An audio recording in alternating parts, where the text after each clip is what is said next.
So welcome everybody. I'm Phil Wood, I'm Chief Medical Officer here. Julian is having some well-earned annual leave, so I'm introducing today's report out, and really excited to hear from TRS around their 90-day report out, and then obviously we've also got a couple of colleagues who've got their well-earned Lead for Leaders certification after that. So without any further ado, we'll get straight on and hand over to the TRS team for 90-day report out. Thank you very much. Hi, my name's Amanda Walker and I'm here with Katie Tankard. We're process owners for this improvement work. So the aim of the work was to eliminate waste, reduce patient waiting times and reduce length of stay in hospital, improve patient experience and standardise care over the 3 orthopaedic wards, which is L9, L34 and L35. The problems that we faced when we've been doing the work, which is basically in the morning, we're meeting up with the CSW and the physio, meeting up together to go and do some work with some patients, day one post-op. Some of the problems that we faced was that some patients were too unwell to actually engage in the work. That could be because they had low blood pressure, some nausea, or they were too fatigued day one post-op. Some other issues were that some patients physically couldn't get out of bed on day one post-op, meaning that we couldn't weigh them. So like, for example, if they got out on day 2, it would increase the lead time to like 37 hours plus. And then some patients on day 3 would increase the lead time to 61 hours plus. The way we thought we could look at this was looking at a criteria for patients, like when they didn't meet the criteria to get out of bed. So then, for example, whoever was collecting the data could say that this patient didn't meet the criteria and therefore it wouldn't increase our lead time. Also, since between day 60 and 90, we've also had a physio rotation, which has held us back a little bit. And also there's been some staffing pressures on the wards. So this just shows all of our metrics, our 7 metrics. So as you can see at the start, we had a baseline of 55 hours and the sponsor set as a target of 16 hours. We worked really hard at day 30, but unfortunately we were still sat around 51 hours. Day 60, we were just over 9 hours. And now today, day 90, we're just over 11 hours. So we've increased by 80% from our baseline in the beginning. So you can see from day 60 to 90, it looks like that the change has been sustained, which shows really good work and shows that it's like becoming part of the norm on the ward now. Length of stay we was unable to measure at this time. It still seems too early to be able to do that. Patient nutrition, so the nutrition metrics across all of the 3 wards has increased by 35.3%. The VTE provision, it remains unchanged really, but we haven't really focused on that as part of that work. So it's something that we could pick up at a later date. Best practice tariff has remained unchanged, and the main reason for that is patient waiting times to theatre. We know across the trust there's been a lot of delays with getting patients to theatre, not just patients having hip surgery. For staff morale, it's increased by 3% from when we started at baseline, and the only negative feedback that we had recently was about staffing pressures, not about this work in particular. And then the 5S metric, so it was about being able to find an OBS machine, because when we initially did the work with the physios and the CSWs at the beginning, they would sometimes be wasting 10 minutes to look for an OBS machine, which was obviously like not very productive and wasting quite a lot of time. So now we've got the parking spots for the OBS machines on L34, L35 and L9. And we've had some really positive feedback for that, and staff are really thankful that they're able to spend more time with patients and not running around looking for equipment. And also L10 and L22, although not part of this work, they've also got the OBS machine stickers in place, and we're going to look at getting them on the other wards in TRS, but we just need to order some more of them. Hi, my name's Katie Tankard. I'm the ward manager of Ward 34. So I'm now going to talk about what's gone well through this RPIW week. So the standardisation across the 3 wards between days 60 and 90 seems to have been sustained. So although we have had staffing pressures and the physio rotations, we're still kind of ongoing with learning and teaching each other kind of the new habits for the ward, which are just becoming more standardised. The staff feedback has been positive. It's improved the relationships between physios and the clinical support workers, and also just small things like everyone on the ward knowing each other's names has really helped. And also it means that people are more comfortable in asking each other for help, whether it be that a physio needs the weighing scales getting, or a CSW needs a sheet passing into a side room. And it's the small things like that that are having a really positive impact on the ward with the MDT relationships. The patient feedback has also been really positive. As Amanda was saying earlier on, we've got the people that are happy that they're getting out so soon, and it's nice for the relatives to come in and know that we're being productive and people aren't just laid in bed post-operatively, and we are being proactive in their recoveries. So here is a video from Prince, who was one of the CSWs that was part of the RPIW. He has been brilliant in implementing the 4AT on Ward 35. His feedback has been amazing, and this is just feedback from the point of view of a CSW on the ward. Hello, my name is Prince Maxwell Marfo, one of the CSWs on the trauma and orthopedic force. We were having RPIW week somewhere in May, almost a week, and indeed the team was to eliminate the waste and also help a safe discharge of the hip fracture post-1-day patients. Honestly speaking, that the ops standards has been very well at the moment. Patients are well being discharged safely per how it is. Pain relief and anesthesia given out is working very effectively early morning, as the nurses did agree on that. Now we've got all the stands and very clear scene observation stands that off machines are well notified or well seen at any time you want to get off machine. Going forward on that, the physios and the CSWs also teamwork for the day 1 post-op, dealing with the weight and also the line and standing is working very much effectively. We've got a standard board that we routinely update as well, which is working very well on this trauma and orthopedic ward.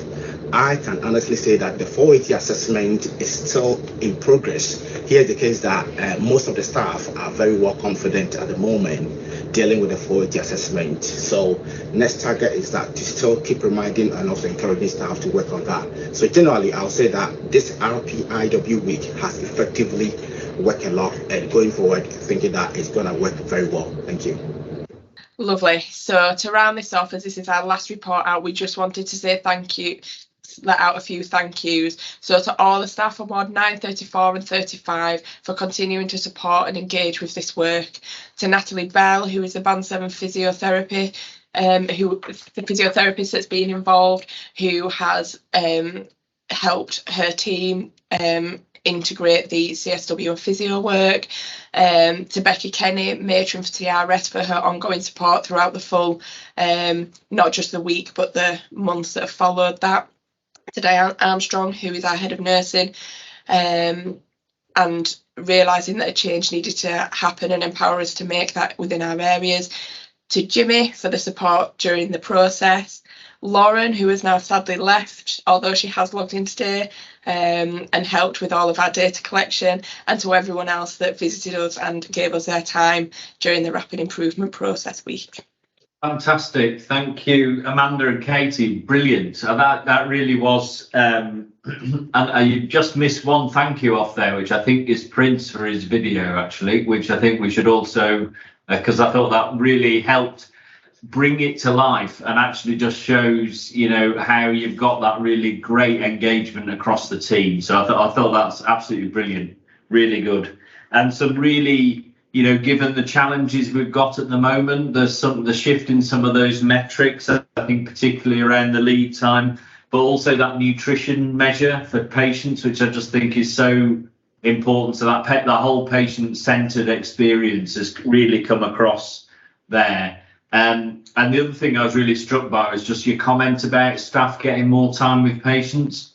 And, you know, we know how that's a real morale boost for colleagues when they actually can kind of provide that direct patient care. So that, I think that's a really fantastic outcome as well. So I am going to open it out for questions because this is our only presentation this time. So thanks again, both Amanda, Katie, but has anybody got any comments or questions they want to bring up for the team? Just something in the chat. Lisa, thank you. Hi, sorry, my camera's a bit dodgy, so I won't put that on. I just wanted to say big congratulations to all the hard work. I think that was absolutely brilliant. And I think there's some lessons that we can learn. Certainly really interested in the work you did around the equipment. And I'd like to invite you to come to the head of nursing meeting to maybe share, if you feel comfortable, to share some of the work that you've done, those, you know, and what we could maybe roll out across other clinical areas. So if you have a little think about that and drop me an email, we could arrange for you to come and share your presentation, if that's okay. Yeah, we can do. Thank you. Great. Thanks, Lisa. Jimmy? Thanks, Phil. Thanks to the team for a great presentation. Thank you for the thanks, which is not really necessary. It's what I'm supposed to be doing. I'm delighted to see that sustained improvement. I think before you mentioned it, but we do know how tough it's been out there for such a while, you know, just ongoing. So to have, you know, you've used phrases like it's become more like usual, like business as usual, and that really makes me smile broadly when something that you've put together in a week under pressure and sustained it for 90 days, and it's now like that's normal for us now. That's the measure of some fantastic work, and I have the privilege of knowing that it really was an MDT approach. So huge kudos to you for getting it in the first place and also supporting it to stick. So yeah, that's my comment really, and I'm delighted to hear Lisa invite you to share it because it's word that should be shared with widely. So yeah, thanks very much. Well done. I'm intrigued to see what's next for you. Should have probably said thank you for putting up with us, Jimmy. Yeah. Lovely. It's a Thanks, privilege. Jimmy. Thank you. Thanks for that. Thanks for that. Has anyone else got any comments or questions for Amanda or Katie? Lauren. Hi, thank you, Phil. Yeah, I just wanted to say on myself, I'm sat here like a proud mum, which probably feels really weird to say, but I am honestly so proud of all the work that you've done. Oh, sorry. And I know I'm not there anymore, but I just feel so like safe to know that you're going to continue this work because you generally both really care, and Jonathan, who I know is not here, like you all really generally do care in keeping this work going. And don't panic about anything you've got to do after, because you can still message me. I'm still here. I'm just a site away. So honestly, well done, guys, and thank you for having me whilst I was there. So Great, thanks for that, Lauren, and thank you for all your work in this when you were kind of out from the KPO team doing that. So it's lovely. Okay, right. So thank you again. We'll move on now, and to the certification bit, and I'm particularly delighted to see the two names up on this one. So I'm really thrilled for both Nasira and Emma. Obviously, we can't physically hand you your certificate these days, but that shouldn't in any way diminish what's always a fantastic achievement for a long chunk of work. And it's not as if either of you have been stuck for other things to do. So a big well done for actually sticking with the programme and getting to this point. So many congratulations, both to Nasira and Emma. Well done from all of us. It's great to continue our journey of getting Lean for Leaders certified people, but it's more about the journey you've been on during that, and then what you think will be different and how you can work differently with colleagues in the future So I don't know which of you wants to kick off and say a few words, but it's always great to hear about your experience and what you think comes next.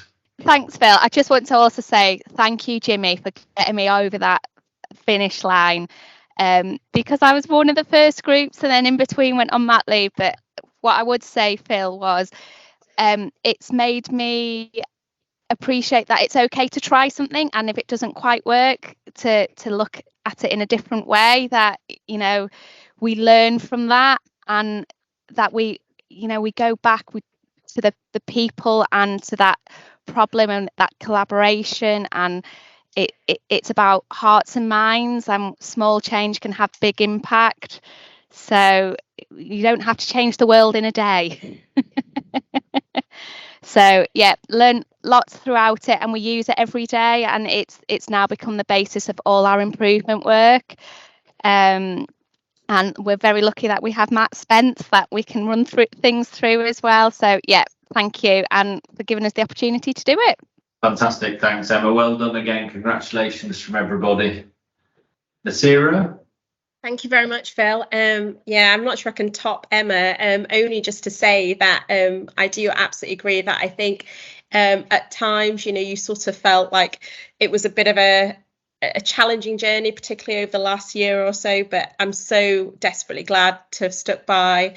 And I see the tools and techniques in my sort of everyday use really amongst the team members, and it definitely is part of our everyday learning and thinking. And I think what's really nice is that the way it's empowered all members of the team to come forward and be able to share their ideas, and I think that's what's really important, to make sure that everybody has a voice and they're heard, and it's really nice to have this to take forward. I've got quite a few colleagues joining me within our service, so it's introducing them to our methods within Leeds, and hopefully to take that forward. But yeah, absolutely agree that it's been great to be part of.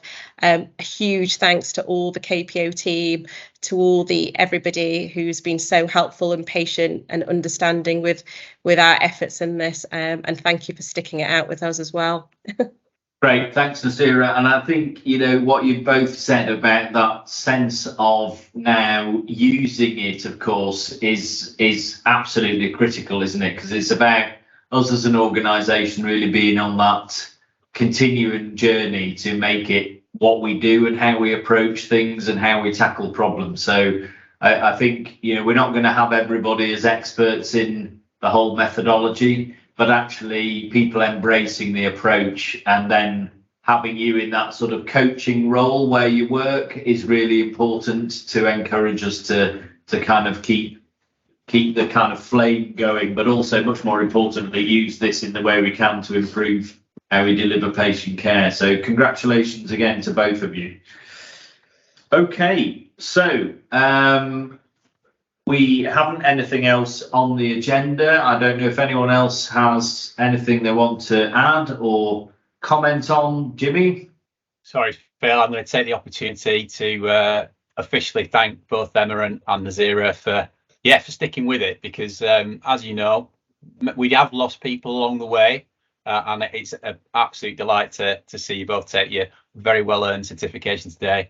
And building on that, I'd like to, there it is, there's one. Get it on the wall. Brilliant. I should credit Jim Law in the background. He works for a KPO as our administrative assistant. He does a smashing job for us back there, including getting things like that to where they're needed. So thanks, Jim, while I get the chance to say thank you. And driving these slides week in, week out as well, which everyone's always glad to give that job away. Thanks, Jim.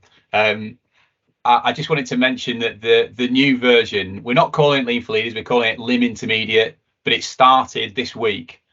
So really excited to have that available. We've got 2 pilot cohorts starting now, and just to let people keep an eye out, we are going to roll this as fast as we reasonably can while we're doing small tests to change. So keep an eye out, Nazira, just thinking about colleagues of yours who might benefit from being involved. But we've compressed it, so we have learned from our feedback. It's now 3 days, not 6, and focus very much on something that colleagues want to improve and learn by doing. So a little plug for that. It's great to have it started. Thanks, Phil. Great, thanks, Jimmy. Okay, so can't see anyone else's hand up. So well done again, Katie and Amanda, for 90-day TRS report out, and to Nasira Emma for Lead for Leaders. That's the end of this week's report out. We'll see you next time.